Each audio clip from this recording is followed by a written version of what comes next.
Pra gente começar, assim, entendendo o que foi o movimento Casa Velha, eu queria que vocês explicassem um pouco como era o cenário da arte em Novo Hamburgo antes do movimento acontecer, pré-movimento, assim.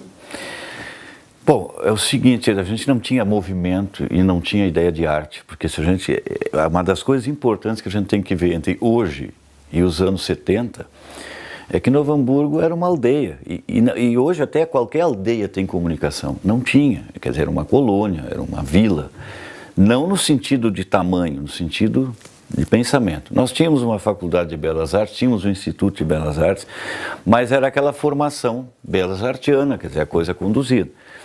Então, o que faltava? Faltava uma ideia de movimento.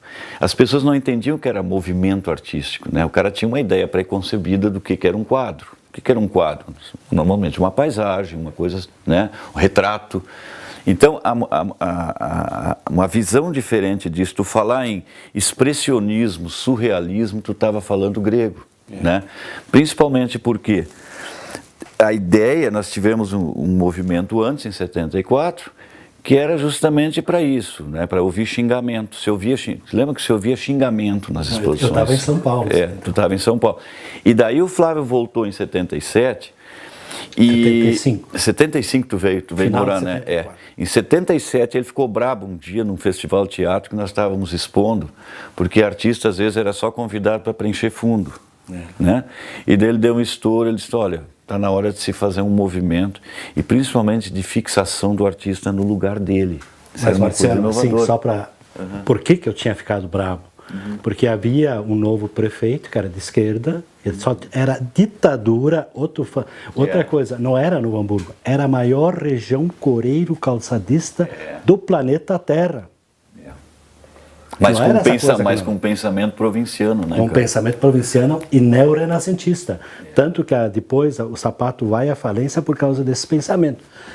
E aí, eu e a Marisa, minha esposa, era uma menina linda, com 18 anos, carregando quadros de 1,20 m por 2, lá atrás do Hospital Geral, até Atiradores, no meio da...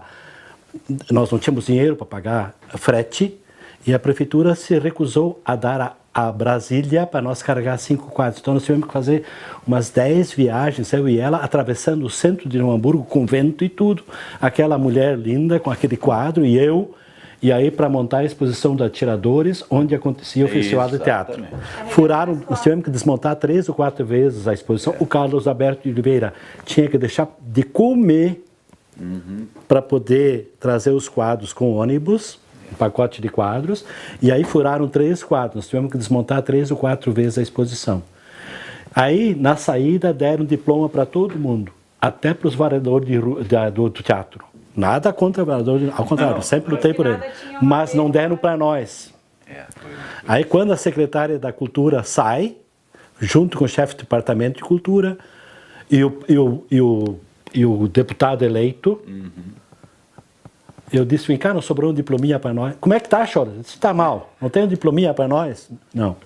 Não tinha sobrado. Aí o deputado já deu para o lado, e o outro não sei o quê, e aí eu disse, eu vou abrir movimento. Sim, aí é que tá. Daí ele foi lá, diz, ele está na hora, é agora ou nunca, né? Porque nós tínhamos vindo de um movimento anterior que durou 1 ano e meio. Aliás, o movimento artístico ele tem uma duração, né? Movimentos europeus, de Blauer Reich, não duraram mais. Não, ele não, porque é a conquista, né? Quer dizer, a conquista é uma coisa, depois ele não pode ser administrativo, né?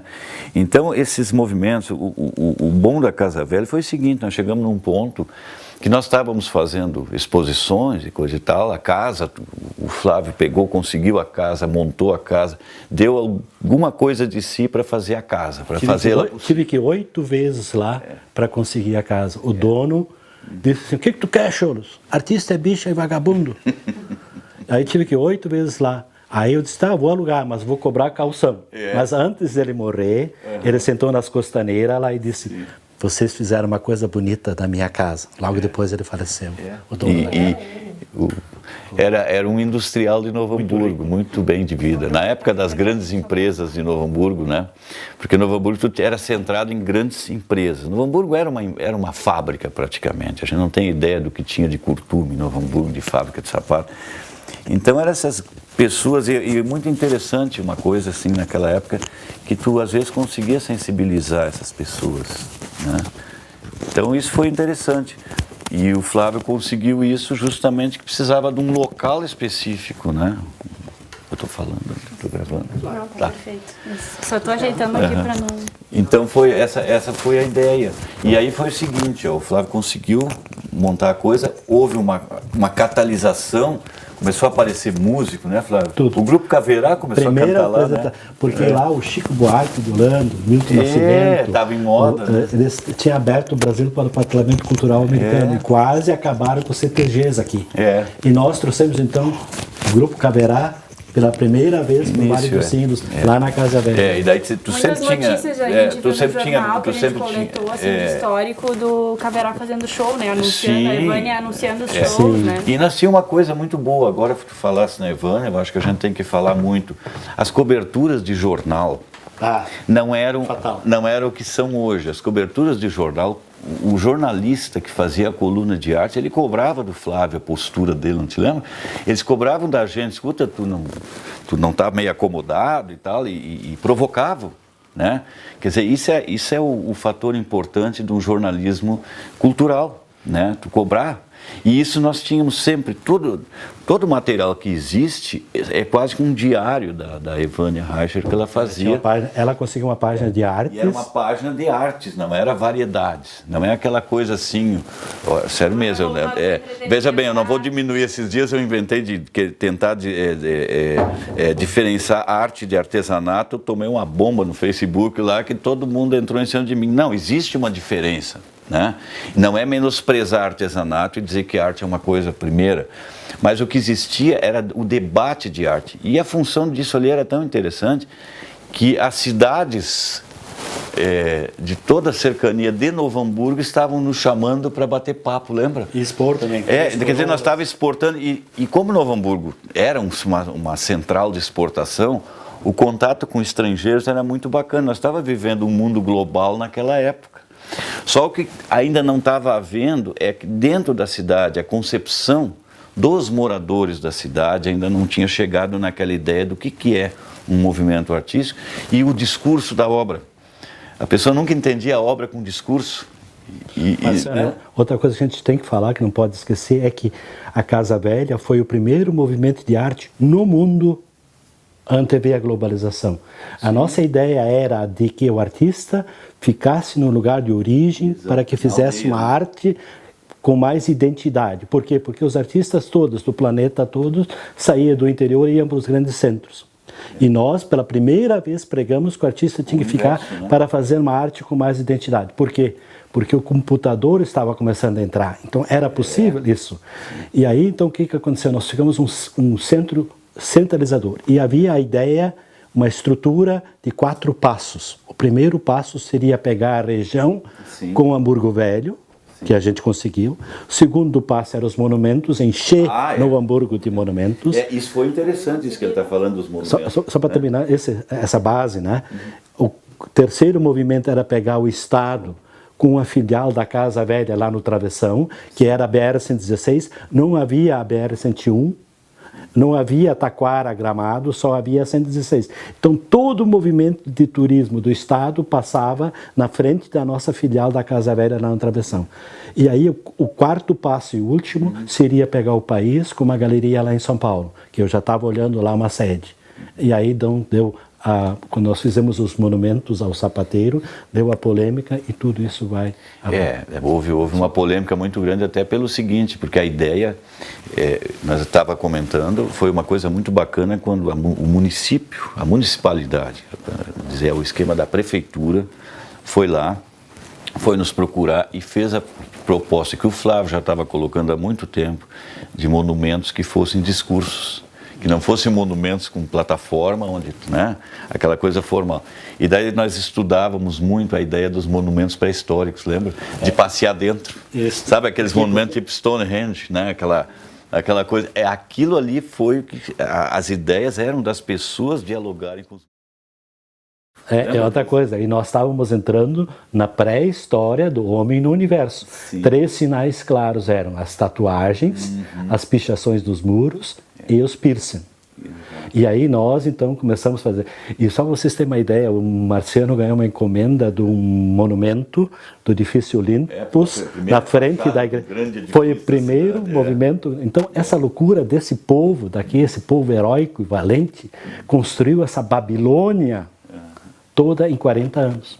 O primeiro grande movimento nós fizemos a escultura, que não está pronta até hoje porque o cara não pagou a quarta prestação. Isso era de praxe. Então, de alguma forma, a gente pode dizer que o Casa Velha foi assim uma pulsão de que houvesse um localismo, uma valorização. Não, e esse aspecto que ele colocou, que é o fundamental, quer dizer, o artista na sua aldeia. Esse foi toda a base do discurso, né? O artista no seu local de origem, porque realmente, até hoje, né, na música, em tudo, o sonho do cara, o cara pega a malinha e vai para procurar coisa.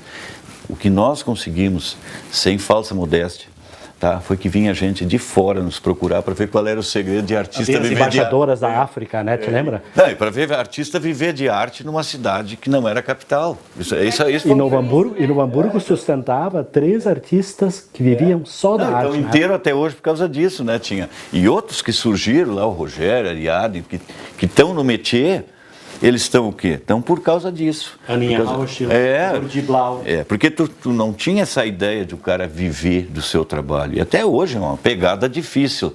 Quer dizer, quase tentar fazer isso aí é como tu entrar numa ordem monástica. E é tudo, não é só aqui, é em todo o planeta. Assim. Tem que fazer tu tem que fazer uma escolha definitiva, ou isso ou a morte, sabe? Parece dramático, mas é. Não há outra razão de ser, que a gente, na verdade, não é nós que procuramos a arte, é a arte que captura o cara. Entende? Ela captura o cara, tu não consegue mais sair disso. Então é por isso que se fazia aquele monte de coisa. E o bacana era o contestar das pessoas. As pessoas não estavam acostumadas, as pessoas perguntavam, xingavam. Né? Eu me lembro que a gente tomava xingada. Esse cara tem que ter fumado uns 10 palitos de maconha para ter feito isso aí. Sabe aquela ideia que os caras tinham, né? De devassidão, o artista tinha que ser assim. Não, na verdade. Se tem muito, né? É que essa escolha, ela é uma escolha, digamos, é um mundo diferente. Né? É porque ela tá ela gira numa lógica diferente da lógica de mercado, dessa Exato, lógica e no entanto tu tem o artista que é um operário. O artista trabalha como se fosse um operário. Ele não tem hora. É o seu ofício, né? Exato. E nós três, assim, nesse aspecto, né, nós trabalhamos muito. Sim. Tanto eu como o Marciano, um baita trabalhador. O Carlos Alberto Oliveira era um baita trabalhador. Nós trabalhamos muitos. E aí, quantas vezes nós saímos às 5 da manhã lá da... daí já vinha a turma da moldura. Era 24 horas. Eu ia tomar um cafezinho nos velórios ali, que o cafezinho era de graça ali, sabe, no antigo necrotério ali. Eu tinha uma bicicleta, eu saía 3, 4 horas da manhã, frio, né? Tinha velório, daqui a um pouco tu encarnava, assim, sabe? Muita gente chegava assim, pai, e daí tu ia te inserindo naquilo quando eu estava tomando cafezinho. Diz que eu falando em frio, te lembra daqueles carvão que a gente tinha na garagem? Sim, ali? tinha um braseiro ali, né? Onde é que posava as gurias, né? Já ia botando pinhão. Diz que o Rodin estava fazendo uma escultura com uma modelo e ele não tinha lenha para esquentar, ele botou os sapatos velhos para queimar. Aí tinha tanto cheiro que de repente a mulher que estava pousando estava desmaiada. O Rodin, eu acho que era o cara que mais judiou de modelo, né? Meu Deus do céu. Porque o Rodin consegue fazer aquela coisa que a gente consegue em arte, o plausível e o impossível. Muitas poses que são criadas, e o Flávio sabe bastante disso, que às vezes tu tem que torcer a figura de tal modo que tu adquire o máximo de expressão. Do dia seguinte. E o Rodin chegava a amarrar os caras, sabe, assim, para manter, para que tu vê que aqueles burgueses são posições impossíveis, mas plausíveis. Na arte, o que é plausível? Plausível seria uma possibilidade, quer dizer, Por exemplo, assim, o Miguel Ângelo lá tem a Sagrada Família, né? A Virgem não tem a mínima condição de estar postada, nem que ela fosse uma yogin, entende? Mas a arte trabalha com isso, que é o torcer. O artista não pode tu vai fazer uma cena, até no pintar uma cena de rua, de paisagem, tu tem que torcer muitas vezes as coisas para tu criar aquela cena de início e fim dentro do quadro. E dá o movimento que tu pretende. Claro, o movimento e a expressão, porque senão o quadro vira apenas uma estampa de tecido. Então o que ele tem que ter? Ele tem que ter início e fim. E é nisso que tu tem que torcer a figura. Torcer, veja bem, no modo, o Flávio sabe disso, quando ele trabalha dentro de um trabalho, ele tem que compor as figuras. E isso é uma das coisas que a gente mais trabalha na vida, é tu adequar a figura lá dentro. Entendeu? Porque, senão ela fica só um documento, né? Tu tem que conseguir esse lado expressivo. E isso a gente fazia assim muito. Eu fiz uma figura lá naquela salinha do fundo, Flávio. Você lembra do Guilherme Bons, violonista? Estava aqui 2 vezes. O Guilherme Bons era uma figura muito querida, porque ele se prestou a posar e eu quis fazer um Cristo morto. Tu te lembra disso? E eu botei ele de um jeito que até a mão dele eu quebrei, assim, né? Daí chegou a Beatriz Rade lá da Fevale, um dia foi visitar. Nossa, tu quebrou o braço do Guilherme. Eu digo, não, mas eu tive que fazer, porque ele tinha que posar em cima de uma cruz de concreto, assim. Aí de noite nós estávamos trabalhando lá na Casa Velha, voltando na Casa Velha. Aí vinha o Guilherme com o violão e o Marco Reichert. Sim, o Rubinho. E aí os dois ficavam lá tocando a noite toda para nós ficar pintando, então tinha todo um clima. As exposições eram fantásticas, cheia de gente, cheio. Aí tinha a turma, era ditadura, isso é muito importante citar. Isso tinha o pessoal da Arena, só 2 partidos, tinha o pessoal da Arena e o pessoal do MDB. Então o pessoal da Arena ficava ali, né, Marciano? Sim. E o MDB, aí ficava girando assim. E nós, no meio, eu e o Marciano só rindo, né? Vendo os caras girando. Vocês querem ver uma coisa interessante? O Flávio, quando fez o Monumento do Sapateiro, que é esse programa de monumentos que se fez, para mim me pediram uma pan-religiosidade que eu tive que sintetizar no monumento à Bíblia. Quer dizer, tu abraçar tudo, por isso que eu não usei santo, não usei nada. Usei só símbolos e os princípios aqueles pré-históricos da leitura por posição. E o Flávio pegou uma coisa, todo mundo queria um monumento ao sapateiro. Ora, o sapateirinho, aquele velhinho, Gepeto, não existia mais. Tu tinha era o operário da fábrica de calçado, onde ele descreveu a esteira. E aí, quando o Flávio está colocando o monumento lá, tinha uma entidade muito grande, eu não vou dizer nomes, entende? Mas era uma entidade de classe, de empresários. Novo Hamburgo era aquilo, né? E uma pessoa de lá me conhecia muito bem e me chamou lá, e eu enfrentei uma tribuna, assim, uma mesa com um monte de cara. E o cara disse assim, nós vamos, ficar em pé aquilo e nós vamos derrubar aquele troço. Esse monumento comunista, tudo que nós queríamos era um trabalhador do sapato, assim, batendo o sapatinho e tal. E esse cara me botou lá uma esteira, operário, relógio, isso é coisa de comunista, imagina naquela época. Então nós vamos derrubar. Bom, eu fiquei umas 3 horas tentando explicar o que era uma obra. No final das contas deu tudo certo, não apareceram. Mas veio.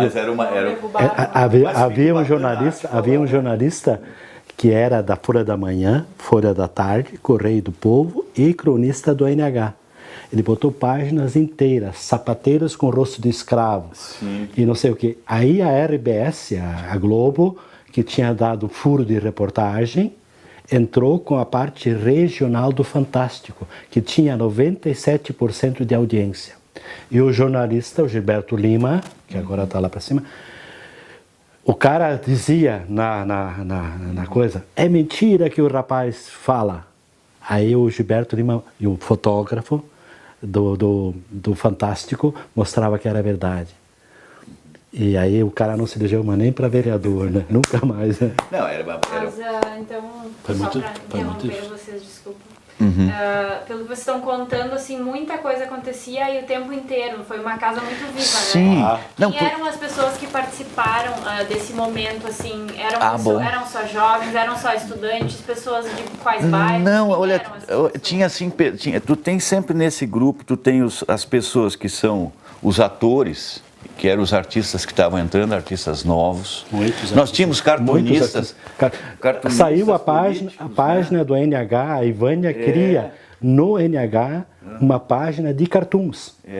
E havia a exposição, começou com uma exposição de cartoons na Casa Velha. Tu chegou a fazer cartoon, né? Tu veio para cá, quando tu veio de São Paulo, tu fazia. Eu tinha participado do primeiro Salão Nacional de Humor de Piracicaba, e com esses cartoons eu tinha a Faculdade de Artes da PUC de Campinas suspendeu as aulas para que com essa exposição eu inaugurasse o Convívio de Arte do Bernardo Caro, um artista super premiado nas Bienais. Quando eu cheguei no Hamburgo, o Cavalo Azul estava no fim e eu fui visitar logo o Tito. Cheguei lá, o Tito estava onde é que era o Cavalo Azul, dormindo no segundo andar de cueca, cheio de velas acesas no chão, porque tinha cortado a luz. E aí, nós fazíamos exposição, os caras cortavam, que pepino, quando tu estava fazendo a Ivânia ainda queria que eu ressuscitasse o Cavalo Azul. Mas daí... mas não tinha sentido, porque existem coisas que é um evento único que a repetição vai se tornar ruim. E as coisas têm um ciclo, né? Mas o que eu acho que é importante, Flávio, eu acho que o importante nesse movimento, na Casa Velha, foi o seguinte: como todo movimento que se conhece, toda a história da arte é fundamentada nisso. O movimento é um discurso. O movimento é uma postura diferente ante ao que tu tinha. Olha só, nós tínhamos o Frederico Scheffel, que era um padrão, né? Um padrão de pintura. O acadêmico Frederico não vivia aqui, tinha ganho um prêmio, medalha de ouro e tal, conquistou, estava na Europa. Mas ele também representava uma mentalidade. Mas claro, ele representava aquele romantismo ainda que existia, né? O Scheffel até depois vai ver no final, ele vai se integrar muito ao que os artistas europeus novos estavam fazendo também nas últimas pinturas dele. Mas o que acontece? Tu tinha o estabelecido, tu tinha pessoas que pintavam também, a Ilse era uma pessoa que estava fazendo um trabalho, né? Lourdes Blau. A Lourdes, mas acontece, daí tu tinha a faculdade. Então eu fui o segundo aluno, eu peguei a segunda turma, 72 eu entrei na Faculdade de Belas Artes da Fevale.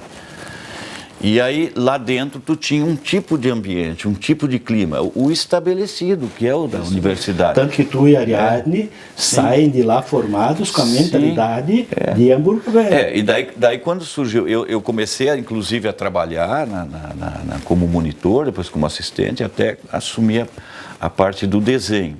E daqui a um pouco eu chego e digo pro diretor, o João Carlos, o cara... Poderoso, super poderoso. Foi meu grande professor de português e ao mesmo tempo era o cara, né? Aí eu disse para ele, eu estou me licenciando porque tem um movimento que nós estamos fazendo e tal. E ele ficou assim, né? Porque os movimentos, eles não batiam muito com a universidade. Quer dizer, naquela época não. Hoje, o que se faz hoje é integração total. Mas naquela época tu tinha o estabelecido e o não estabelecido. Então, o que é importante nisso era o nosso discurso, o nosso levante, entende? Era muito da época. A contracultura, como se diz, né, que a gente colocava. Então, essa ideia que funcionava, nós éramos o fora, o que corria fora, e ao mesmo tempo, daqui a um pouco, nós somos aceitos. Esse é o fator importante, quer dizer, fomos assimilados. Assimilados, guardando as devidas proporções, é o movimento hippie do Woodstock, né? Que daqui um pouco... Tanto que a comunidade, que era, depois dos hippies, dos beatniks, que eram as comunidades alternativas, surge dentro da Casa Velha. Claro. Eu e Miguel Rossetto, que se torna ministro da Agricultura e assistente da Dilma, era meu aluno na Liberato, nós fomos para o Mato Grosso para participar de uma comunidade alternativa, que o Eti, que é o pai, que é o filho do dono da Casa Velha, estava começando em Nobres, e voltamos para cá e lá dentro da Casa Velha surge então a primeira comunidade alternativa com regimento interno e estatuto registrado. Lá dentro da Casa Velha. Mas eu só queria dizer também assim, o Marciano começa nesse momento, quando ele larga a Fevale, ser a base principal da parte de ensinar. Né? E daí eu saí fora. Nós tínhamos 250 alunos. Né? E fui para o movimento. Alunos. Daí as pessoas diziam, mas peraí, tu vai pular de uma coisa estabelecida, pronto, e tu vai pular numa aventura. Eu vou. Né?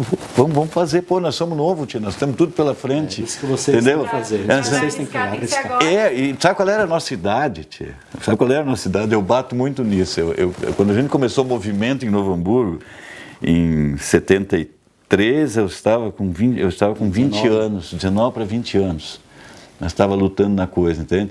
E nós éramos tudo cara de 20 e poucos anos. E eu volto de São Paulo, porque eu largo a URGS e vou para São Paulo e magicamente caio na primeira faculdade de educação artística do país. Sou o primeiro professor formado em educação artística do Rio Grande do Sul.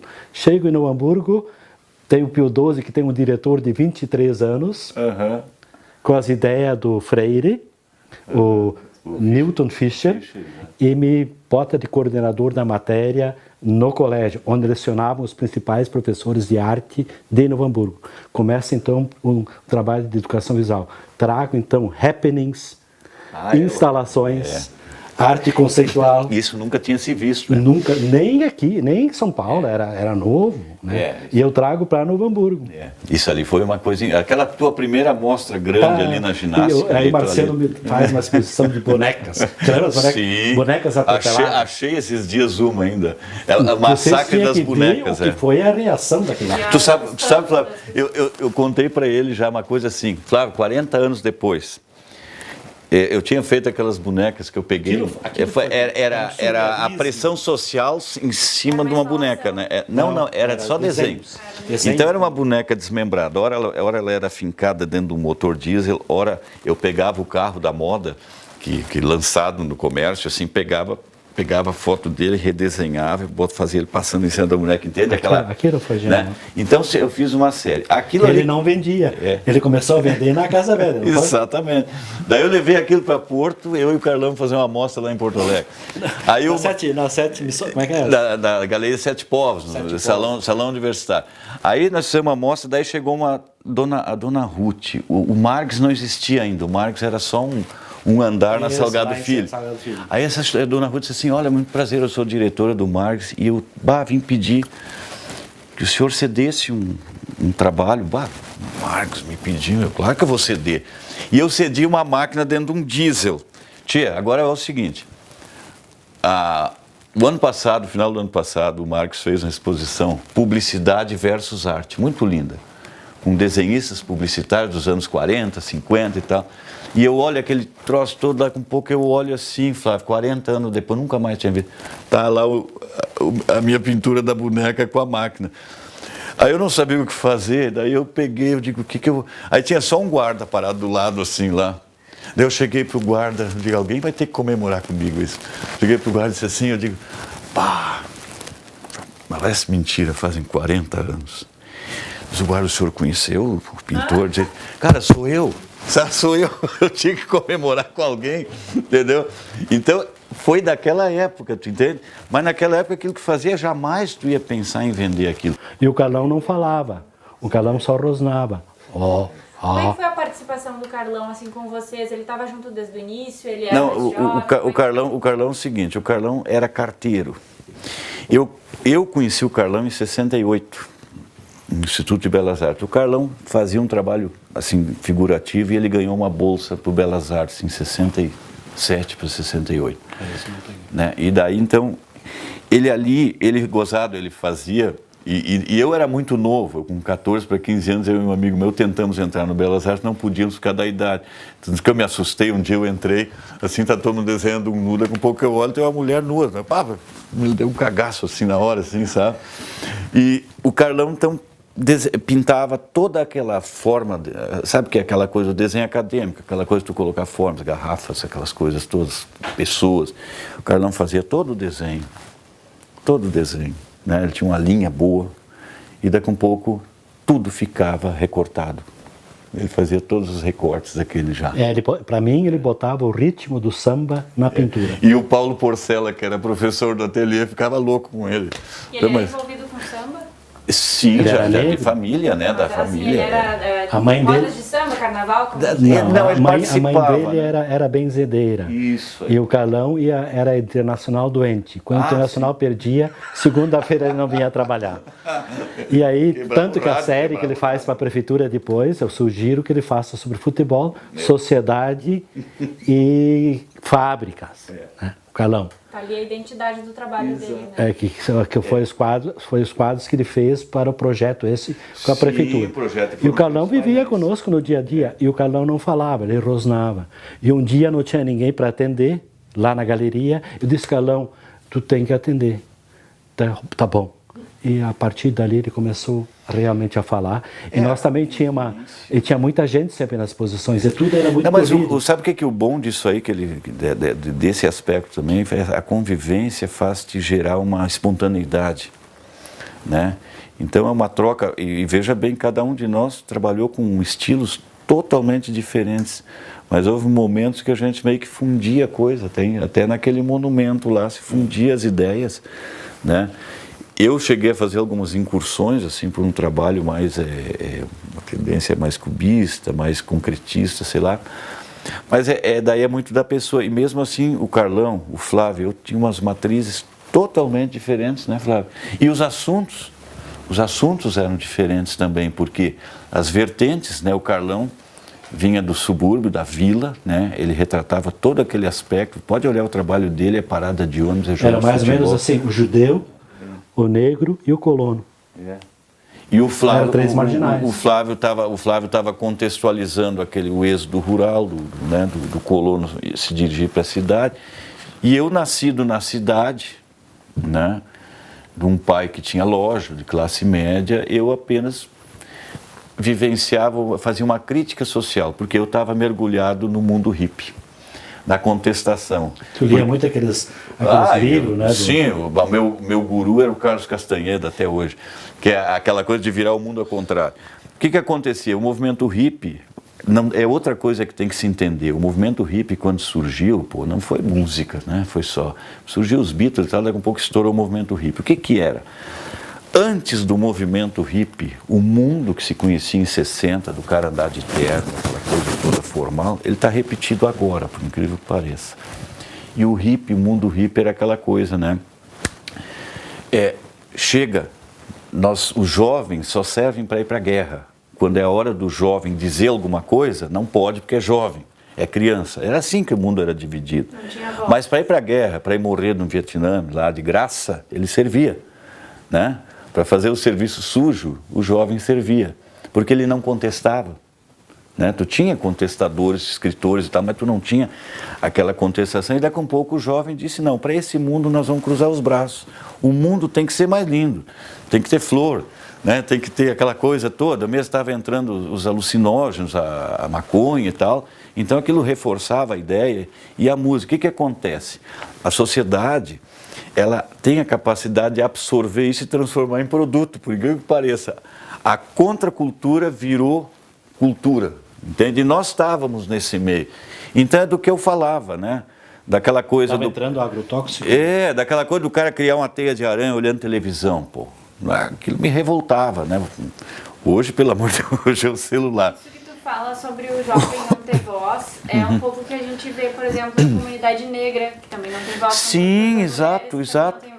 No momento do Casa Velha, vocês tinham, além do Carlão, outras pessoas... Foi a possibilidade de falar, sabe por quê? O que nós dizíamos, o que o Flávio dizia sobre o êxodo rural, sobre a colônia, o que eu dizia sobre o meu não contentamento com a realidade social de uma pessoa que nasceu na cidade, que tinha seus outros dramas, né? Tinha os tabus, aquela série de coisas com as quais eu tinha muita dificuldade de lidar, porque eu era meio tímido. Eu tive uma época, quando eu tinha meus 14, 15 anos, eu não conseguia falar. Tu também, eu não conseguia falar. Eu entrava em pânico se eu estivesse na frente de vocês. Entende? Isso era próprio de muita gente, porque o falar não era uma coisa usual. O se expressar em público era uma coisa meio pecaminosa, gente. Não no sentido religioso, mas se expressar em público não era muito legal. Então, era disso que eu falava. E o Flávio trabalhava esse lado também, do lado do colono, vindo para a cidade, enfrentando a mesma realidade. E era muito difícil para nós também. E o Carlão, a voz ali da vila, do subúrbio, daquela realidade, né? um homem negro, né, um operário, que daqui a um pouco consegue falar. Isso foi o fenômeno, é uma das coisas que eu contesto hoje, que muitos movimentos não têm discurso. Vazios. Não tem discurso, não é uma proposta. Existe um movimento, mas ele não tem discurso, entendeu? Ele está copiando, está pensando uma coisa. Quando nós chegamos, os colonos chegaram na cidade, nós tivemos que primeiro falar português, coisa que a gente não sabia, que o Getúlio Vargas tinha condenado as pessoas até a 4ª série primária. Nós tínhamos que falar português, trocar o chucrute pela feijoada, a bandinha pelo samba, o querpe pelo carnaval, e a cultura brasileira era afrodescendente. E aí, então, nós tivemos que pegar essa realidade e conviver, ou seja, era uma descaracterização total. Aí tinha na parte da colônia, tinha a influência da arte degenerada do Hitler, o expressionismo, porque eu vinha daqui do meio dos alemão. E quando eu chego na cidade, eu encontro exatamente o contrário, o neorrenascentismo. Aí os caras me aguentam 2 anos, depois me expulsam por causa disso. Aí quando eu chego na cidade, encontro o negro, porque o místico, né, Picasso com 25 anos, vê uma exposição de máscaras africanas em Paris e acha que essas máscaras, o olhar desses olhos fortes seria o futuro da arte. E acha que se adaptar à forma externa europeia às máscaras, vai achar a energia dos olhos, mas acha o cubismo. Então o cubismo é a entrada do místico. Então na parte do Êxodo, eu não pinto o negro, figura, mas pinto a alma dos negros. E aí o Gilberto Gil, Caetano Veloso, Milton Nascimento abrem as portas do Brasil para o patrulhamento cultural, e aí os americanos vêm aqui para o Vale dos Sinos e encontram um terreno fértil. Ninguém mais quer falar dialeto alemão, todo mundo quer falar inglês, todo mundo quer vender sapato, e eu sou influenciado pela arte americana, os cozinhos doce, as rebarbas, os retalhos, né? E aí tudo isso nós repartimos ali, né? E acaba agora então criando os quadros que fala que é a entrada do mítico dos índios, porque pela primeira vez o planeta Terra todo é uma aldeia global, sendo uma aldeia volta às coisas dos índios. Tudo isso começa na Casa Velha. Então é um movimento tão importante e que nunca isso eu parabenizo eles, né, para começar a fazer um levantamento disso, porque é muito importante para o planeta Terra. E não é aceito essa coisa por causa da mentalidade neorrenascentista de Hamburgo Velho e do Vale dos Sinos ainda hoje. O Casa Velha é um movimento então, de a grande revolução, né? Posicionamento. Era porque o movimento, pelo fato de ser movimento... A gente chama isso hoje. E o Marciano era o cara que tinha mais a teoria, eu mais a prática, e o Carlão vinha com a alma, né, do negro. Né? O Carlão eu acho que foi isso que deu certo, né, tia? Eu acho que sim. Tu tinha a trindade, né, cara? E aí aconteceram alguns fatos engraçados, tinha muita gente nas exposições. E minha irmã gostava do moreno, né? Foi morar com o moreno e ele daí não queria as duas gurias em casa. Uma tinha 15 anos, outra 13, a Lili e a Mari. Aí eles foram dormir lá no beliche lá, e na hora da exposição não dava mais tempo para nós comer alguma coisa. Eu disse para a Lili, vai ligeiro aí no Samas e compra uma margarina e um papel higiênico, né? Daí ela vai correndo lá e tal, mas não dá mais tempo para nós fazer as torradas, né? Aí no meio da exposição, de repente a mulher abre a porta, olha para fora, ô Cholas, não tem papel higiênico? Eu disse, tem. Ela disse, não, tem uma margarina aí. Ela tinha botado papel higiênico. E esse aqui, na festa de São João, bom, botamos as 4 bocas do fogão a gás e uma panela para ele cuidar o quentão. Fazer o quentão. Chego lá, o Marciano bêbado dormindo lá e o quentão. Sim, só o gás do quentão, né? Só o gás do quentão já deixa o cara todo. E o cara bota cana ainda dentro, né? Botava a cachaça. Aquele bafo. Mas aquilo lá era uma história. Não, e tudo que nós fazíamos, nós comíamos. Nós tínhamos fome. Sim, nós tínhamos fome. Porque né? a gente ganhava nada praticamente. O vender quadros iniciou lá. Nós ganhamos dinheiro, né, Marcelo? Não, e aquela coisa uma coisa que era credibilidade. Dentro disso tudo a gente tinha... Comercializar, tinha até a questão da turma das molduras ali, isso também era... A moldura não foi ruim. A Luminosa, a guria que trabalha na Globo, é artista Globo, veio lá. Nós colocamos num mês 250 pessoas a fazer expressão corporal. A Maria, minha ex-mulher. Só para você ter a nossa, como o Marciano fala, a nossa credibilidade. As pessoas simplesmente começaram a confiar em nós. Esse foi o fenômeno. Aí começou a encher. Porque tu não, a gente tem que sempre contextualizar. Por exemplo, assim, o que era os anos 70?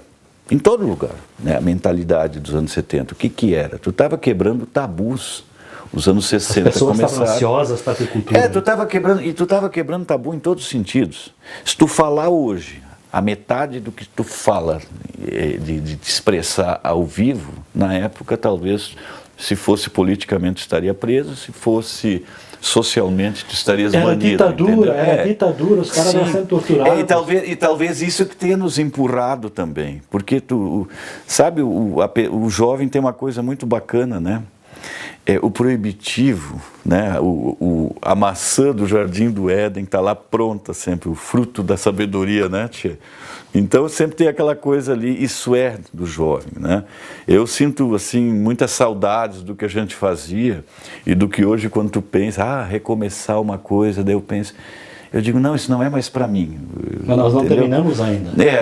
O meu trajeto está seguindo, quer dizer, a obra máxima vai ser a última, né? Eu sempre Nós apenas estamos começando, mas...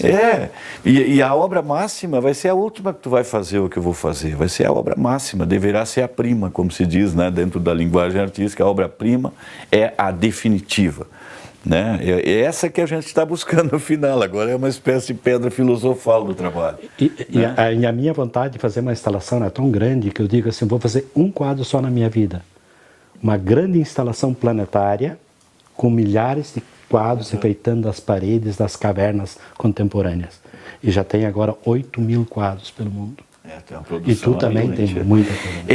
Eu nunca fiz inventário, porque a gente tem uma coisa assim, até os 40 e poucos anos a gente pensa que é imortal.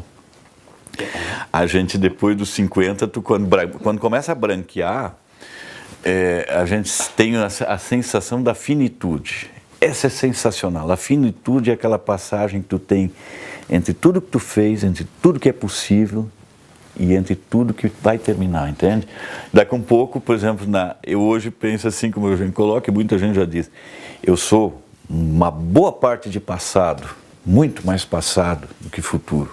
E a coisa esse futuro é finito, entende? Hora... Essa sensação, ela é mágica. Né? Chega uma hora que a coisa está ali feita, né? Tu não teve consciência do que olha, depois tu não tem ideia do que tu fez, entende? Como é que foi a percepção de vocês sobre a percepção que se tinha fora de Novo Hamburgo do movimento Casa Velha? Isso que vocês falam um pouco sobre a credibilidade. Como é que vocês perceberam que se via esse movimento de fora? Simplesmente porque o pessoal vinha de fora, vinha a cara de Porto Alegre, vinha a cara de todas as cidades, assim. Eu nunca me esqueço que eu fui a São Paulo visitar o Marx pela primeira vez, eu nunca tinha visto, o MASP, desculpe. E eu nunca tinha visto, então peguei um avião de manhã e voltei de noite, só para fazer a visita lá. E eu conversando, aí tinha um shopping do lado ali, do lado do MASP, tem ali um shopping, não sei se existe ainda, tem cinema, tinha tudo, eu já não estava acostumado com isso. Aí olhando as lojas, conversando, claro que os caras notavam que tu era daqui, daí o cara, onde tu é? Novo Hamburgo. Eu falei, pá, cara, nossa. Morar em Novo Hamburgo era tudo. Nossa, tu é de Novo Hamburgo, aquilo é primeiro mundo, né? Porque aí ele falava em arte, coisa e tal, a gente ouve falar dos movimentos artísticos, movimentos teatrais de Novo Hamburgo.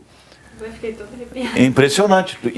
Era uma grande honra morar em Novo Hamburgo. O cara te dizer em São Paulo, trabalhando lá, um cara que trabalhava numa loja, dizer que Novo Hamburgo era primeiro mundo. Tu ia para Porto Alegre conversar com as pessoas, tu falava de arte, o cara, mas peraí, cara, tu tá vivendo em primeiro mundo. Entende? Entende o que foi? Então, é por isso que outra coisa, toda a história tu tem que nós éramos artistas que tínhamos grana. Exato, nós ganhávamos. No Hamburgo dava era até rica, para fazer extravagância, pô. Eu fiz alguma extravagância, sabe por quê? Porque a vida do artista é assim, ó. Tu pode ganhar num mês o que tu não vai ganhar num ano. Porque depois vem aquele período assim que é natural, que cada um foi seguir. Eu sempre digo que é o hiato entre o pedestal e a sarjeta. Exato, é o perigoso, é como um grande jogo. Então tu tem assim períodos que tu ganha num mês o que tu não ganharia em meio ano.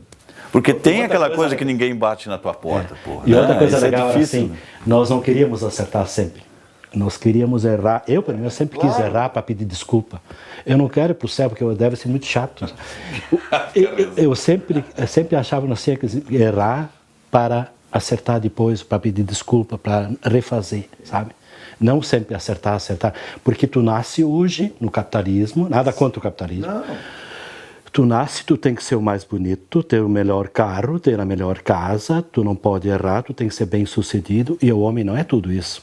Então agora, com a entrada do mítico dos índios, onde vem o cooperativo, nós estamos entrando numa época maravilhosa, né? Que eu estou pregando nos meus quadros agora, né? E uma das coisas que quando nós fizemos a comunidade era o de racionalizar o consumo, que estava começando um consumo muito grande aqui no Vale dos Sinos. Te lembra, Marcelo? As pessoas, os novos ricos tinham grana. Eles, só para ter uma ideia, Morro Reuter, só para a gente falar de Novo Hamburgo, para elogiar essa, não só Novo Hamburgo, mas o Vale dos Sinos como região, tu vê, daqui sai a classe média brasileira. Quando eles vêm em 1824 para cá, da Europa, no meio dos índios, aqui tem os caigangues. Eles vêm e encontram aqui a portuguesa, que é muito rica, e a negra, que é a escrava. Então a classe alta e a classe baixa. Daí vem a lemoa e a gringa com fome e tem que ir com o marido para a roça. Com esse fato, surge daqui a classe média do Brasil. Esse pessoal aqui sai, vai para as novas colônias, lá se unem os italianos, vão para o norte do Rio Grande do Sul, Paraná, Mato Grosso, hoje produzem 75% de todos os grãos brasileiros. Aqui. E esse pessoal que foi para a cidade, que não foi para a roça, cria a maior região coreiro-calçadista do planeta. Então esse foi no Hamburgo, esse era no Hamburgo, e é ainda, está ali. Agora, a loucura que aconteceu aqui no Vale dos Sinos, que é a entrada do mítico, foram eleitos 7 mulheres. No Apocalipse diz que a mulher vai amassar a cobra de 7 cabeças. Mas não é a mulher fêmea. A mulher é o feminino, são os homossexuais masculinos, os homossexuais femininos e a mulher. E o que acontece no Vale dos Sinos, onde nós fizemos a Casa Velha há 40 anos atrás? Foram eleitos 7 mulheres. Não que elas vão mudar o mundo, mas nós que votamos nessas 7 mulheres e votamos ela aqui, no mítico, é a entrada do novo tempo. É a entrada do novo tempo. E aqui, no mundo todo, duvido que haja outro lugar que nem esse, né, que tem 7 mulheres eleitas. E vocês estão começando esse trabalho agora. Então eu acho um momento fantástico. Desculpa, não, claro, mas eu acho que é fundamental. Né? É que justamente o que a gente estava colocando esse lado do apogeu de uma comunidade. Então é lógico, né, que exista arte em cima disso aí. Quer dizer, toda a história do planeta sempre tu vai ver assim o apogeu de civilizações e tal. A reportagem é arte, né? A condição era arte, a possibilidade era de existir arte. Então nós fizemos parte desse aspecto. Qual o discurso hoje, por exemplo, isso que o Flávio falou e tal, eu hoje penso, eu tenho 2 grandes preocupações, né? Uma é a visão diferente que as pessoas estão tendo com relação aos valores. Digamos, vejo bem, não é valores morais, porque eu não gosto, nunca quis ser moralista, não tem nada que ver. Mas, por exemplo, assim, a mudança radical do princípio da instituição. Né? A gente nota hoje, na brigaçada política, aquela coisa toda, a instituição já foi para o brejo há muito tempo. E ninguém sabe. Né? Quer dizer que a gente fala em instituição disso, instituição daquilo, nenhuma mais tem sentido. Eu acredito muito que nos próximos tempos nós vamos enfrentar uma nova coisa que ainda não se descobriu, né, entre sistemas políticos, entre sistemas de expressão e entre sistemas de gasto, por exemplo, o consumo. Uma das coisas que me apavora muitas vezes é que eu vejo que tem pessoas que olham um trabalho e imaginam que ele está numa linha de uma escala de produção, que ele não é uma coisa construída. Né? Tá, eu estou notando que o pessoal está perdendo a referência com relação à construção da imagem, né, de um pintor. Né? Então o cara quer, olha, Tibá, isso tem que ser feito ligeiro. Quanto custo e rapidez. Custo e rapidez são 2 coisas que estão meio que demolindo a ideia.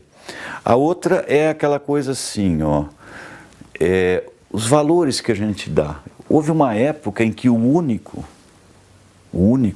era o melhor. Ou seja, o cara comprava um quadro por ele saber que o Flávio só teria feito aquele quadro, e que o Flávio fez aquele quadro, ele só tinha um quadro, o Flávio jamais iria fazê-lo 2, 3 vezes igual. Era o senso do único. Hoje o que tu nota, por exemplo, é uma camiseta, vou pegar uma camiseta de uma marca, ela vai vender mais na medida que a propaganda disser que foram feitos tantos milhões da mesma peça. Vocês entendem? Essa mudança, isso a gente não conhecia. A pessoa lutava pelo único, né? No comprar um quadro, no comprar uma obra, no comprar uma música, no trazer um músico, a obra tinha que ser única, essa era a ideia. Só para ter uma ideia, a Bíblia era feita pelos monges copistas que trabalhavam 10 anos para copiar uma Bíblia que era dada por uma rainha que não sabia ler. Sim, mas era peça. Aí é que está o significado, é que nem se vocês vão entender. A arte tem uma coisa bacana. Eu uma vez comecei a me deter sobre a ideia do ícone, né? No leste europeu, as igrejas ortodoxas usam o ícone. O que é o ícone? No Ocidente, quando o Flávio pintar uma ideia de Jesus Cristo, ele não está pintando a figura, o documento de Jesus Cristo. Ele está falando sobre ele, está botando a essência do cara num traço, numa série de coisas. Ele está representando. A arte icônica, como tem muito da oriental, tem o seguinte: o objeto é o sagrado. Entende? O ícone é feito, o artista chega a fazer jejum, ele tem uma série de coisas antes de pintar. Então, aquele manual ali ele é um pedaço do santo, vocês entendem? O material do quadro é santo. Os chineses também, quando pintam, eles veneram o espaço branco antes de pintar, porque é um espaço sagrado onde vai conter alguma coisa, né? Então, nós estamos perdendo esse aspecto da coisa, o aspecto do objeto quadro, né? Isso é muito importante. Essa é a parte mais difícil de explicar quando a gente fala em pintura e escultura hoje num mundo onde a imagem invadiu, né, onde a gente chega a sentir náuseas, às vezes, de tanta imagem, né, de tanta cor. Eu tive uma época que eu estava odiando o corpo, por incrível que pareça. Quando eu passava nas lojas, no centro, é aquela explosão de, meu Deus do céu, dá vontade de desenhar e pintar só em preto e branco de novo. Porque é aquela convivência. O Flávio aqui não, o Flávio tem aqui essa maravilha toda verde. Ele talvez não seja tão invadido por isso, mas eu levanto de manhã, eu vejo carros coloridos. Entende? Mas é isso que eu queria ressaltar. A ideia que hoje está sendo difícil de passar é aquela ideia do objeto arte. Veja bem, nós vamos para a rede, a gente vende quadros pela rede, tá? A gente vende literatura pela rede, a gente vende música pela rede. Agora, pelo amor de Deus, tu vê o quadro ao vivo e a pincelada, isso essa é a experiência, né? Porque a arte é a experiência também, não é só... Claro, eu só ouvia falar do Rembrandt. Quando eu cheguei na frente de um Rembrandt desse tamanhozinho, eu disse, meu Deus do céu, eu demoliu com tudo que eu sabia. Porque agora, na fotografia, eu nunca conseguiria ver. Entende? E isso está se perdendo, esse registro do único, né? É como a relação interpessoal. Cada um de nós é único e, no entanto, hoje nós estamos tão sem rosto, né? Quer dizer, até nas redes a gente muda o rosto, né? Tipo, o pessoal faz o possível para não ser aquilo que é.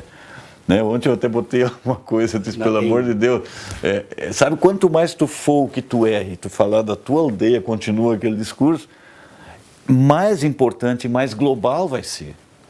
Né? E o que vai ser feito aqui não vai ser feito em outro lugar qualquer. E ele fala, é a mesma coisa. Mas na Casa Velha, Marcelo, sim, isso eu acho muito importante. O que estava vindo era a globalização patrolar culturalmente o planeta. Sim. E aí, lá em São Paulo, na faculdade, a professora diz assim, o Vale dos Sinos tem identidade própria. Então era somar diferenças, somar o colorido, porque na época, essa coisa da rede que ele fala, era a de patrolar culturalmente o planeta. A ideia era de que todo mundo tinha que seguir os americanos, né? Uma coisa... E é um arraso, porque... e daí a cor da globalização seria cinza. Aí nós começamos a Casa Velha também no sentido de somar diferenças. E aí vem o negro, um colono e um judeu para fazer arte. E aí nós aqui no Vale dos Sinos. Isso foi muito importante E isso não foi assimilado ainda. Tanto que vocês estão retomando agora, eu diria assim que muita gente nem sabe dessa história. E quanto à rede, em 75 começa o Festival Estadual de Teatro. Tinha 27 grupos de teatro. O primeiro foi na Sociedade Aliança, na sede social, que é enorme. Aí o pessoal do Dejair Krumenan, que era um dos tripés da arte no Vale, era a Ivânia, me chamaram para fazer uma decoração ali. Daí nós pegamos essa coisa que enfeita as árvores de Natal, né, aquela coisa brilhosa, e fizemos uma rede, começando daquele canto até aquele canto, daquele canto até aquele canto, e fizemos a rede em cima do público. E aí eu tirei minha calça ali, que eu estava de calção, fizemos um boneco de pano, e então o artista é um boneco numa teia de aranhas, uma rede. Mas o bacana é que o teatro Então, às vezes integrava muito a gente, né? Porque uma das coisas bacanas que... Você lembra dos caras declamando lá fora, no pátio da Casa Velha? Não, e o teatro integrava justamente esse aspecto, não só no movimento, como muitas vezes esse aspecto da cenografia, era uma coisa que estava nascendo, a cenografia. Eu dei uma mancada muito grande vendo fazer um cenário. Fazer cenário? Fiz, o cenário pintado aquele, né, todo. Eu fiz um cenário para uma peça do tempo do Hilário Casper, do Quinho e tal. Isso. Tá? Eu fiz cenário depois para uma outra peça que eu não me lembro mais, que era uma coisa mais natureza, e dei uma mancada enorme. Eu fiz um cenário para uma peça chamada O Viaduto. Tu te lembra desse nome da peça? Essa era muito famosa naquela época. Tinha Transe também do Ronaldo. Eu acho que, não sei se não era dele essa peça, mas era um grupo, então me pediram, e eu aí marquei muito, eu tentei fazer muita interpretação do que seria o viaduto, e eu no final das contas, eu botei, eu fiz o viaduto e atropelei as pessoas, porque eu peguei e botei a estrada assim, a mila em cima da cena, sabe? Os caras olharam, sabe, tá meio agressivo porque tu botou a estrada, na verdade eu tinha que ter posto o canto ali, né, mas eu quis assim, botar a estrada ali como se o cara, quando estivesse atuando, daqui a um pouco um carro saísse e passasse a do cara, sabe?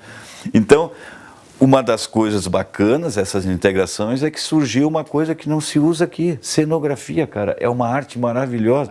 É o cinema americano invadiu o mundo por causa da cenografia. Né? O show, aquela coisa toda, a cenografia, é uma coisa pouco vista, e naquela época a gente estava entrando nisso, estava se fazendo trabalhos de cenografia em cima de peças de teatro, shows musicais, às vezes se fazia. Essa né? relação, então, ela era muito intensa o tempo todo. Claro, Como é que vocês olham hoje para isso e veem o que ficou de legado do movimento? Eu sei que essa é uma pergunta um pouco ampla, mas assim, de que forma vocês acham que o Casa Velha ficou, né? Em outras artes, na comunicação, na própria indústria da cultura? Não. Eu vejo totalmente diferente. Vejo que a Casa Velha foi esquecida por causa da mentalidade que havia em Hamburgo Velho e de um grupo de pessoas que destruiu o monumento, que detonou o monumento ao sapateiro, e que depois também destruiu todo o movimento e que nos separou. Né? O movimento foi cortado. E ele nunca mais foi retomado, porque esse grupo de pessoas tem um poder na mão ainda hoje. Então, acho que é uma coisa super importante a Casa Velha, foi pelo negócio da globalização, por honrar no Hamburgo, para projetar a região. Tanto que tudo para, né, como movimento, para tudo como movimento, depois da Casa Velha, não surge mais nenhum movimento forte que nem esse, e mesmo no Estado, acho que foi o movimento mais forte de arte do Estado. Só que ele não surgiu porque foi boicotado, isso na minha visão. Talvez o Marciano pense não, eu acho que como movimento realmente foi inédito, porque tu só tem, a nível de Estado, qual é o 5 de Bagé, do Vasco, do Glênio, dos pintores, que era um movimento dos caras que vieram da campanha para o centro. Depois disso tu não tinha assim, eu desconheço, embora possa estar cometendo injustiça. A outra coisa é o seguinte, legado, né, tia? Quando tu faz uma coisa que é antes, né, quando tu inventa a roda e depois surgem muitas rodas, daí passa a ser só decorrência. E uma coisa que eu noto assim, nós temos uma grande propensão ao esquecimento, né? O esquecimento é uma coisa assim, com toda a comunicação que se tem, nós estamos tendo uma coisa chamada memória de peixe. Sabe o que é memória de peixe, né? Ele é fisgado no anzol, tu tira, joga ele na água, tu joga o anzol de novo, ele vai, porque a memória dele dura muito pouco. E essa amnésia é uma coisa social hoje, né? O durar pouco. Brilha por 5 minutos, faz sucesso por 2 dias, né? Isso vende muito, isso é consumismo. O consumismo realmente está anarquizando com o senso de cultura por causa disso, né? E no caso da Casa Velha, havia ainda, Marciano, que eles me expulsaram de Novo Hamburgo. Sim. Na época eu fui à falência e ninguém queria vir trabalhar na casa de um artista divorciado e pobre. Tive que lavar fralda, passar roupinha, criar minha filha de 3 anos. Meu casamento faliu. Porque quando nós fomos levar o Daia para o médico, aí não tinha dinheiro, fui lá no meu amigo, primeira vez ele emprestou, 150 pau, eu acho. Segunda vez já disse que não estava e assim foi. E aí, então, o que acontece? Daí tu vai para o teu lado e continua teu trabalho, eu vou para o meu lado e o Carlão vai lá vai pro outro lado. Aí o movimento, nós três, aquela força que nós tínhamos, que um dava pro outro, mesmo pensando diferente. Quando encerrou o movimento, foi muito difícil para nós. Porque a mesma coisa, essa situação que tu fala, por exemplo, quando encerrou o movimento, terminou o local onde as pessoas frequentavam. E daí no meu caso, não, e daí daqui a pouco tu vai. Ninguém compra e ninguém te enxerga mais, porque nós quando éramos em grupo. Entende? Desfez o grupo, desfez a ideia. Mas eu ainda era chamado de comunista quando eu nunca fui. Exatamente. E, tu nunca foi comunista, Fábio? Em época de ditadura. Em época de ditadura. Não, que era perigoso. Aí ninguém mais queria meus quadros, perigoso, porque eram quadros comunistas. Né? Mas esse negócio, quando desfez, agora foi bom tu lembrar, foi aquele drama da vida. Quando se desfez, em 80 por aí, né, eu fui trabalhar a convite do prefeito para ser diretor do departamento de cultura durante 2 anos. Eu trabalhei com ele. O Sapateiro foi feito em 79. Exato, foi aí que foi. Tu pega lá, em 80. E o Carlão vai para Semec. Tanto que ele levou os projetos a cabo por causa disso, senão não sairia nem os outros monumentos, só teria saído do Sapateiro. Né? Não teria sido. E a Bíblia. Mas a Bíblia foi inaugurada em 80 ainda, foi bem depois. Mas já estava sendo. Ela estava consolidada, mas como. O sapato com alimento já estava orçado. Sim, já estava. E os caras começam a fazer vandalismo contra o monumento do sapateiro e conseguem o que o Ritz. A oposição foi. O Vale foi dos Sinos, cortado. O Vale dos Sinos estava dividido em favor e contra o monumento do sapateiro. E aí, né, o Marcelo. E aí surge esse negócio. Eu fiquei 2 anos, daí como CC na época, porque eu fui trabalhar com o Nelson Ritz por causa dessa coisa que ele propiciou a nós. Que ele foi o primeiro cara que foi atrás e criou política, sabe? Ele teve vontade política. Não, vai dar para fazer. Mas isso aqui é nós vamos inventar um jeito de fazer. E nada fora das regras, entende? Nós inventamos uma maneira de fazer monumentos que foram construídos, a maioria da parte, feitas pelos garis da prefeitura. Não tinha terceirização, eles que faziam. A ideia era essa mesmo, material barato. Era barato. Nós ganhávamos 2 salários mínimos cada um. O Marciano ganhava 2 salários mínimos. Uma ajuda de custo. E eu também. Né? E o Carlão ganhava só 1. Porque o Ritz não queria o Carlão. Quando eu fui apresentar, eu fui lá para mostrar. O Ritz queria que eu fizesse o monumento sapateiro. Exatamente. Por que ele não queria o Carlão? O Ritz queria que eu fizesse. Aí eu disse para o Marciano, em vez de eu fazer, ganhar um dinheiro aí, vamos nós encher essa cidade de monumentos. Aí o Marciano disse, como é que vamos fazer? Daí nós começamos a fazer. E também descobrir maneiras de tu fazer isso é que era difícil, né? Por exemplo, como é que tu vai pegar, tu vai partir de onde? Pega hoje, porque as regras de gasto público são as mesmas que a gente tinha ainda. É a mesma coisa ainda. Né? E era bem vigiado também. Só que naquela época tu tinha a possibilidade do CLT, né? Tu tinha o seletismo ainda na época, então isso ainda funcionava, facilitava de tu conseguir, por exemplo, tu precisava de um pedreiro que não tinha, ele podia ser provisoriamente contratado. Né? Para dizer para vocês, o custo daqueles monumentos ali foi mais barato do que tu botar pedra redonda e aquelas plantinhas em cima do jardim. E o Monumento da Sapateira, só para vocês terem uma ideia, foi a primeira obra pública do Ritz. Sim, foi a primeira obra. E havia uma outra, e tudo começou porque havia uma outra maquete de um monumento, de uma figura ariana com um sapato na mão. Sim. Do Scheffel. Eu não sabia, nós não sabíamos. Não, essa peça estava na Europa. E aí então, quando o meu Monumento Sapateiro substitui essa, aí aquele pessoal lá vai... Não, mas é disso que eu falo, quer dizer, tu não botou, a peça do Scheffel era a monumentalização do sapateiro como um ser glorioso, né? O sapateiro, construtor do sapato. E a tua ideia era a ideia contemporânea, que não é mais o sapateiro que faz E, na sapato, verdade, é o o nome é operário. operário do É o calçado. operário, muitas vezes não sabia o que estava fazendo. Quer dizer, o grande trunfo da indústria é aquele, o cara faz um pedacinho, mas não é dito para ele o que ele está fazendo. Né? Às Isso, vezes ele nem vai ter acesso a tudo. isso é uma coisa do Henry Ford. Eu tenho que, para os caras não me copiar, eu tenho que pegar os operários e quando ele fechar um bloco de motor, ele não sabe que aquilo é um motor, porque senão ele vai fazer igual.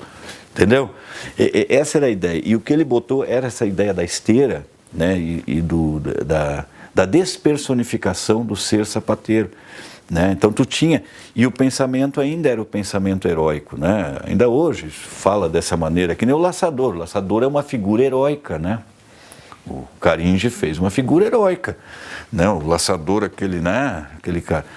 E qual é a ideia que se tem, que eu vejo muito, às vezes, quando se fala em folclorismo e coisa e tal? Todo mundo é estancieiro, todo mundo é chefe de rancho, todo mundo é aquilo. O gaúcho não é nada daquilo, né? O gaúcho é o quê? Era um cara que vivia de xanga. Xanga é o seguinte, eu estava trabalhando na guerra, não morri, fiquei em pé. Eu tenho que comer, então eu vivo em cima do meu cavalo, eu ando numa fazenda, se o cara me der emprego, eu consigo comer, senão eu vou roubar. Isso foi gaúcho, andejo, entende? E essas ideias são muito mal postas quando tu torna a figura heróica. E o que ele colocou foi esse aspecto da massificação. Né? O sapateiro era um operário já. Mas na verdade eu também fiz um falo, um pênis ereto. Sim. Ali os monumentos são pênis eretos, que era para desflorar o Vale do Rio dos Sinos culturalmente. E a ideia era que não fosse pintado, depois Albuquerque quis pintar, para que enferrujasse e caísse, para aquilo lá ficasse uma pedra de divisa entre um tempo e outro. Esse tempo é de agora. Então era essa uma ideia conceitual. Era uma ideia super moderna, né? Então era um cara ajoelhado pela dignidade do trabalho, sustentando o sol. Novamente a coisa da pré-história, né? Do sol, né? E nós sempre tínhamos essa coisa que nós estávamos na pré-história. Nós justamente queríamos fazer a socialização do monumento se dava pelo acesso ao monumento. Entende? Não é uma coisa num pedestal. Que agora está todo né? descaracterizado, está ridículo. O problema é que esses espaços sempre tinham que ser espaços lisos, abertos, de grama, né? Pequenas pontas de colina, né? Pode ver que o desenho todo... E os caras tinham que circular, e o bonito é que o cara entra, ele começa a fazer parte na medida que ele começa a decifrar. Mas isso ali também leitura, cada um faz uma mudança ali, bota mais uma plaquinha, bota mais uma lâmpada, bota mais um pezinho de flor. Mas isso que eu falo, o planeta tem muita imagem. Esses artistas que se influenciaram depois, Ariage, o pessoal assim, ó, eles eram muito jovens, eles entraram... Muito jovens. Jovens. Mas A linha Hauschild, a modernidade. Mas eles chegaram a conviver com o movimento ou foi depois? Não, quem mais conviveu Foi com... esses 2 Olha, anos? não, é que quem convivia com o movimento era o seguinte, tinha uns cartunistas, por exemplo, lembra do Sinovaldo, ele ia muito lá. O O Tacho, o João Cunha, que eu recomendei esse dia, eu nunca mais tinha visto o João Cunha. De 2, 3 anos. Que eram pessoas que viviam lá, sabe? Tu sabe te lembra do Miguel? Sim. O Miguel tá morando em Floripa, tu tem que ver, o Miguel é artista, pintor, tu tem que ver as coisas que ele faz lá, é muito louco. E o Miguel morava lá. Né? Miguel morava. Isso quando ele não era preso, porque o Miguel era muito feio. Então ele passava no centro. Ó, isso é outra. Quando o cara estava sentado na praça naquela época, batia Miguel dura lá no negro. cara, né? E dizia assim, ó, carteira de identidade e carteira do trabalho. Quando o cara não tinha, tu tinha 24 horas para ir para fora da cidade. Era assim que funcionava. O Miguel vivia conosco. O Miguel é um artista plástico, assim, como é que é o sobrenome dele, cara? Mas ele viveu conosco lá dentro, ele praticamente morava. O Miguel era um cara moreno, assim, com a cara assim, meio feio, assim, sabe? Não, ele era, assim, moreno para mulato, assim, mas cabelo ondulado, Não, assim. Uma meio... feição latina, não sei se vocês entendem, assim, mexicano, uma coisa assim. E o Miguel não dava outra. O Miguel sentava no centro, a dura batia nele. Ele dizia, pô, foi preso de novo hoje, cara. Porque eu não tenho carteira de trabalho. Isso é interessante, isso. E ele vivia conosco. O Miguel fez muita coisa até. Lembra que ele ajudava muito a pintar, fazer aquelas decoração e tal lá. O Miguel foi um que... Tinha aquele texto de Damasceno, chegava lá. Tinha um jornal, o Íntimo Expresso. Sim. O jornal era... Como é que era a história do jornal? Era um Íntimo Expresso, né? Do Santana. Sim, do velho, do Ayrton Santana. O Ayrton era presidente da oposição, do MDB, de Novo Hamburgo. Os filhos dele viviam, né? Tinha um jornal chamado Íntimo Expresso, uma turma, super ideias. Eles também faziam textos e teatro, músicas, ganharam festivais, né? E também tinha outro, Tejo Damasceno Ferreira, aquele louco, chegava na frente, todo mundo sentado lá e começava a declamar. Mas aí não foi. Tinha o Tejo pai. Velho. Não, o filho o João Luiz, eu nunca mais vi ele. Pois não, é que ele gostava de improvisar e fazer discursos, né, onde tu vai divagando, tu vai criando. Aí o gaúcho chama de pajada, o cara vai falando na hora o que vem, só que não terminava. Daí o Tejo, o pai, dizia, fulano... Mas é que virava a noite, cada um ia se expressar da sua maneira. Sempre o chimarrão também era coisa de grosso ainda, na época. Mas o chimarrão sempre estava rodando, era velho pipoca, né? Chimarrão, o cara já chegava a ficar com a cuia implantada no braço. Ele ficava com a cuia na mão horas. Eu disse, Marcelo, o que é isso? Por que tu fica tanto tempo com a cuia na mão? Mas parece um seio.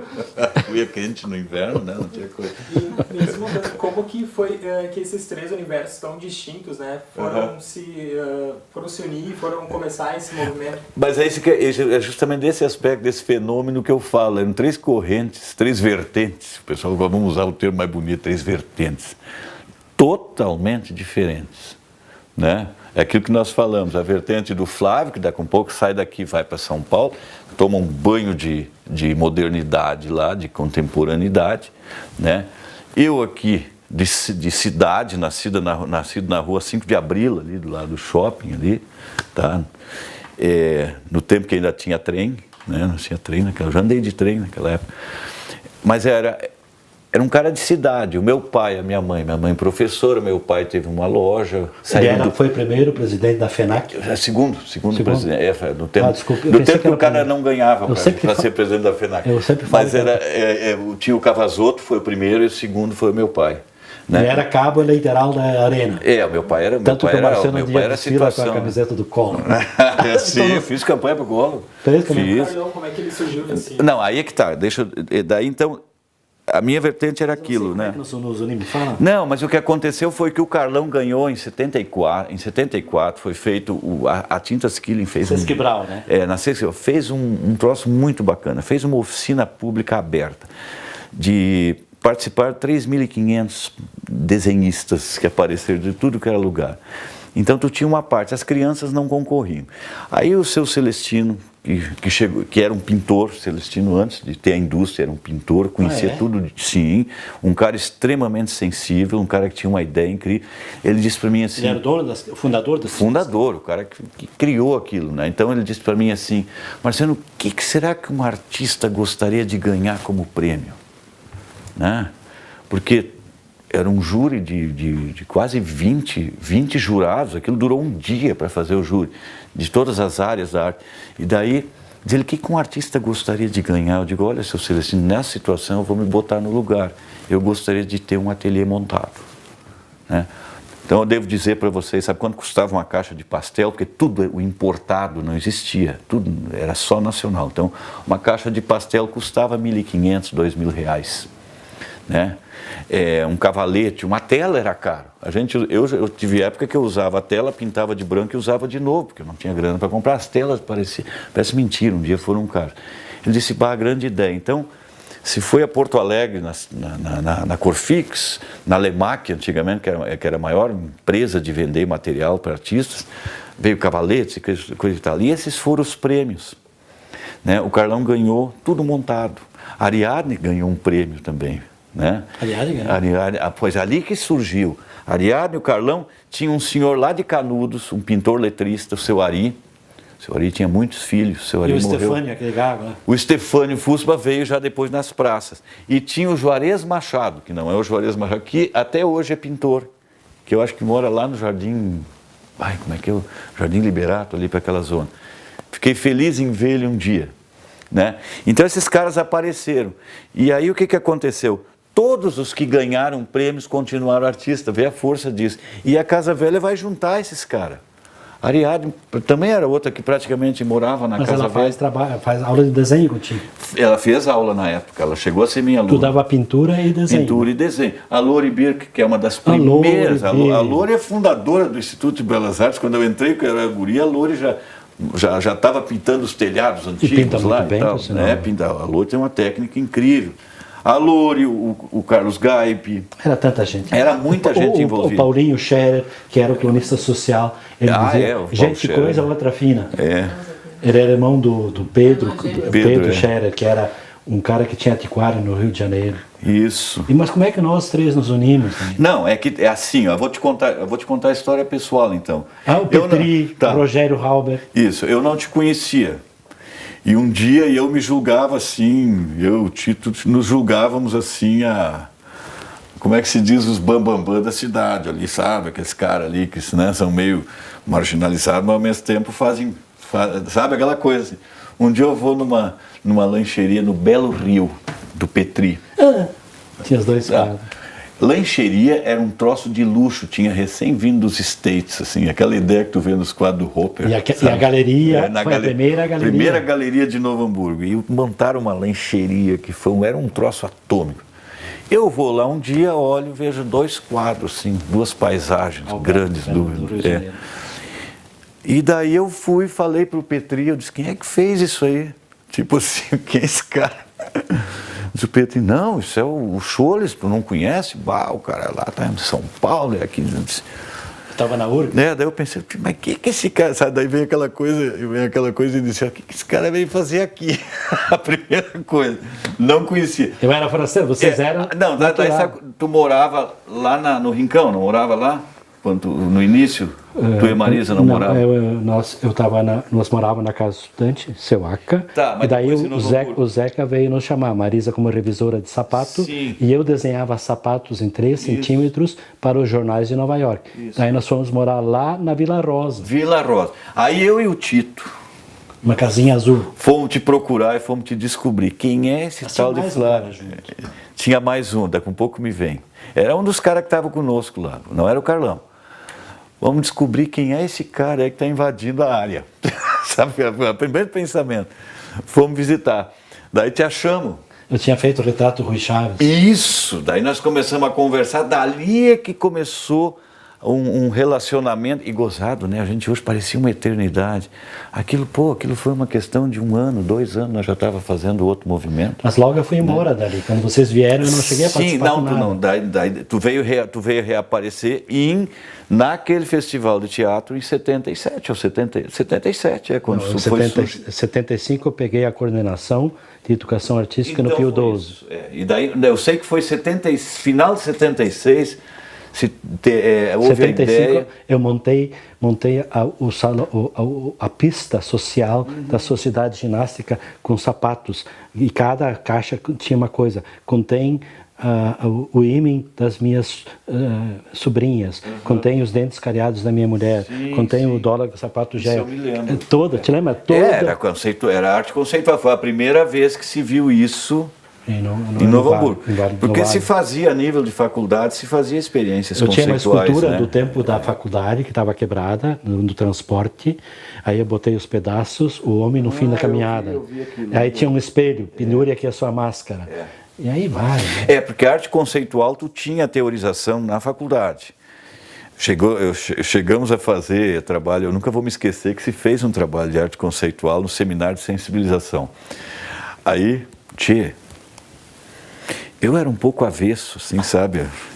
Aí, então, chegou na hora, nós tivemos que formar um grupo que faltava um dia para entregar o trabalho. O trabalho era o quê? Era um trabalho de arte conceitual, tá? Todo mundo lá com altas elaborações. Eu entrei e disse, meu Deus, vamos tomar um 0 hoje. Daí eu peguei umas amigas minhas e disse, o que nós vamos fazer, tia? Eu estava lendo muito manual de ritual, de Isso magia, na Fevadi. Foi uma época que eu li muita magia e tal. Eu li o Eliphas Levi, aquele cara que é o pai da magia, né? Li tudo aquilo, tratado. Digo, vamos fazer Olhei aqueles quadros do Goya, né? Do período negro do Goya, fazer um ritual aí. Quem é que entrou? A boneca, aquela que eu desenhava, busquei. Aquilo foi forte. E daí nós fomos. E lá foi- E sabe quem é que estava junto? O Beto Roncaferro era meu colega da faculdade. Né? Então o Beto Roncaferro era o pai para essas coisas, sabe? É aquele cara que depois era dos disco cuecas e tal. Né? Ele fez muito trabalho em Porto Alegre. E era radialista da Rádio Continental, a famosa Rádio Continental. Daí nós fizemos, de que vamos fazer? Eu digo, vamos inventar. Né?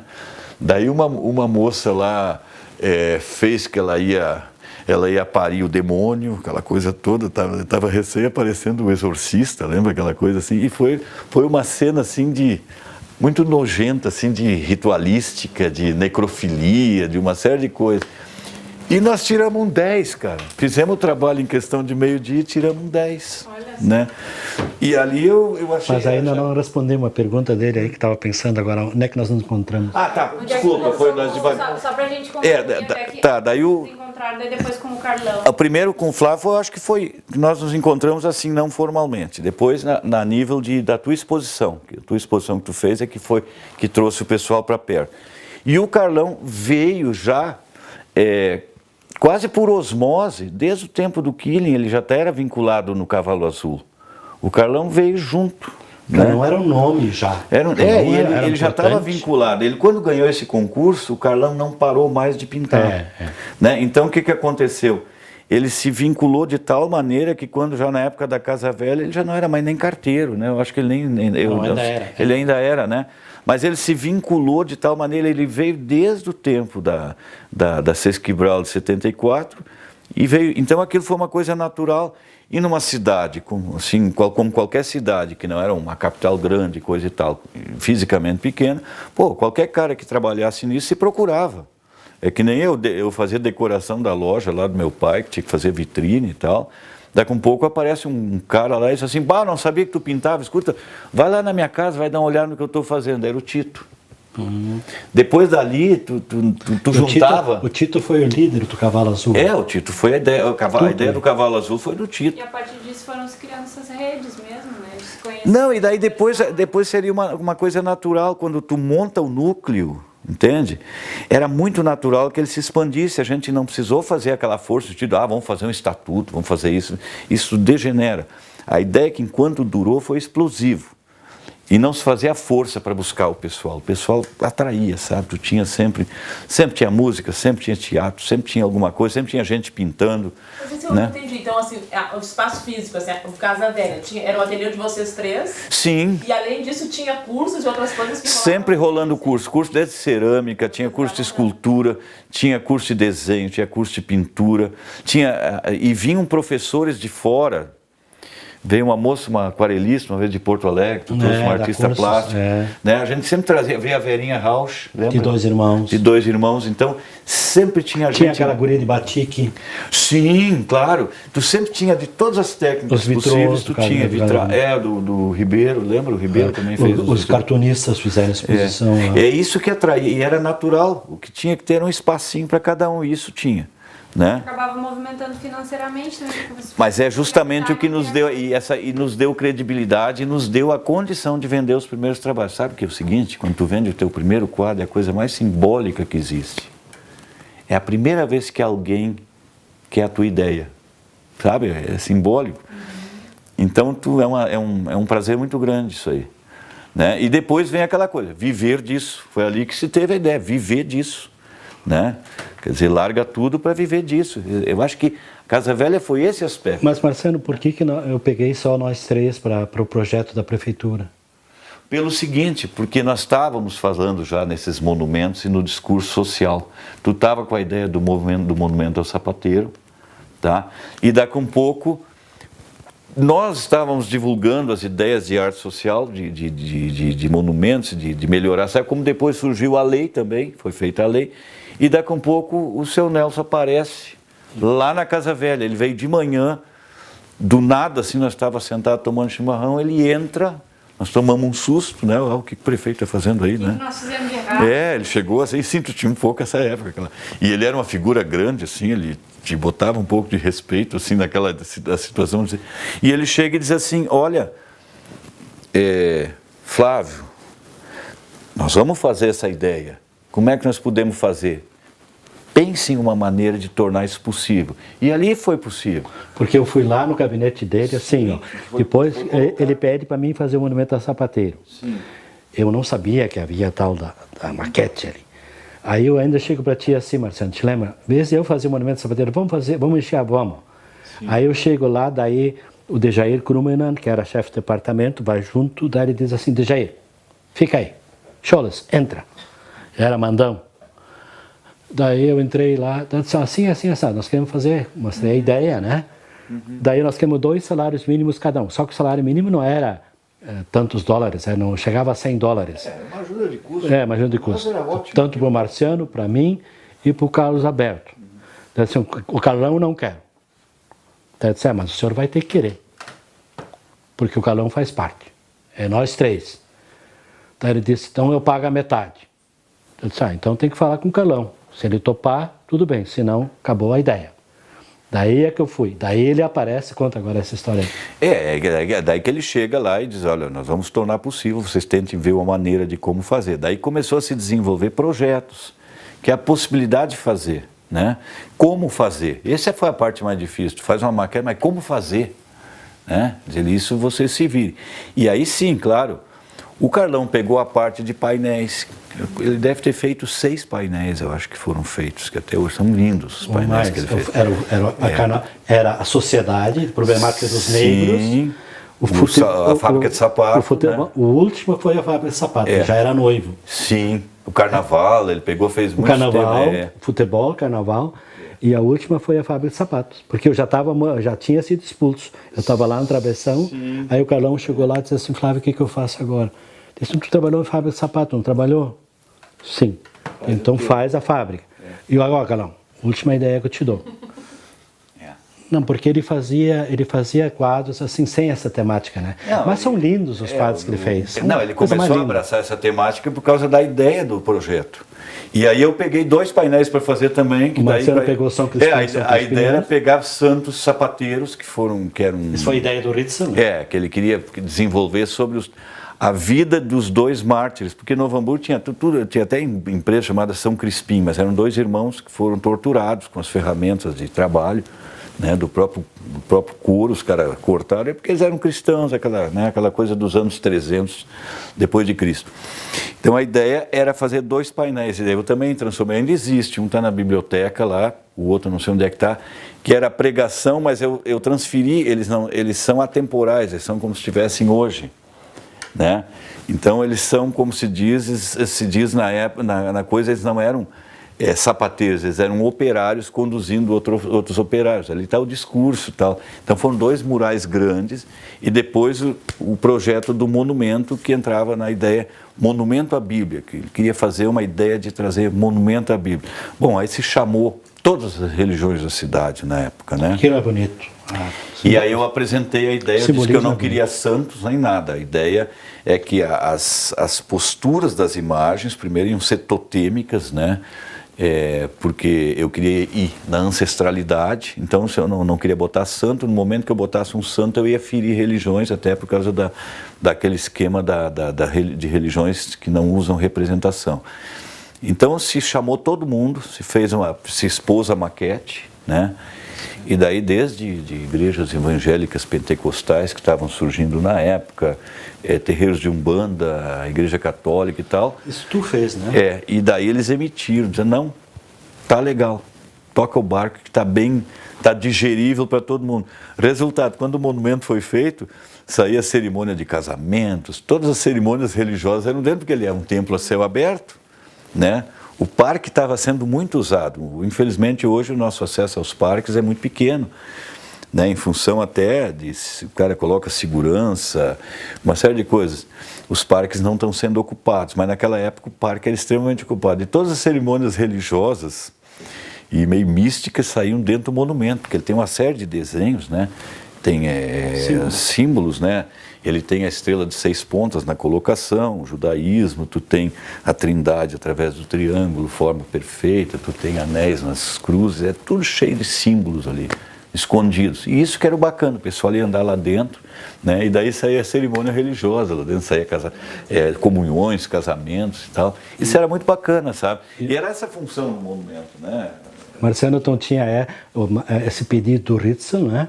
E eu então queria fazer o monumento ao sapateiro, Sim. o sapato como alimento, que todos nós víamos o sapato. Aquela ceia seria ótima se fosse feita. E aí já estava aprovado o orçamento e tudo, aí o Ritson ficou com medo. E também eu ia fazer o monumento à fila, porque como tinha vindo muita gente de Santa Catarina, do interior do estado, não havia médico de chega, não tinha vagas de chega, era fila para tudo.